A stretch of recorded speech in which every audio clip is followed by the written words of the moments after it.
კიდე ჩემს ცხოვრებაში ყველაზე მეტად ბათუმური ყავა უყვარდა. გემრიელი საჭმელების კეთება და სხვა. ოღონდ შუაგულალყიანეში ყოფნისას მაინც ნამდვილ ბათუმურ ყავაზე ოცნებობდა. როცა ზღვაში მიდიოდა, სულ მეშინოდა, რომ განრისხებული პოსეიდონი წაიყვანს.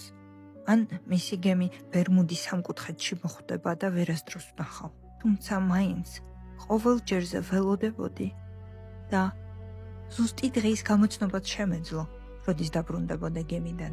შორეული ქვეყნებიდან უცხო და უცნაური საჭმელი ჩამოჰქონდა და ძალიან საინტერესო ისტორიებს ყვებოდა, რომელიც შემდეგ ჩემი დაბუბას თამაშის სცენარად იქცეოდა და ჩვენც გვგრძნობდით შორეული ქვეყნების სიოს და იმ დიდ სამყაროს, რომელიც იმალებოდა ჩვენი ღობის უკან. რო გავიდა და მეზღვაური დაბერდა. სხვა რომელსაც ფანჯარაში ხედავდა, ისე ახლოს იყო, მაგრამ მისთვის უკვე ზედმეტად შორს. ამიტომ ამ სამყაროს დატოვება მოუწია. ჯერ ველოდებოდი, რომ დაბრუნდება. მერე კი დამესიზმრა, რომ ლოდინი დასრულდა. ნაპირზე ვიდექი გვირილებით ხელში და ვუყურებდი, როგორ შედიოდა წყალში. ბოლოს ერთხელ კიდევ მომხედა და ჰორიზონტისკენ თავის უსასრულო ცურვაში გაუჩინარდა.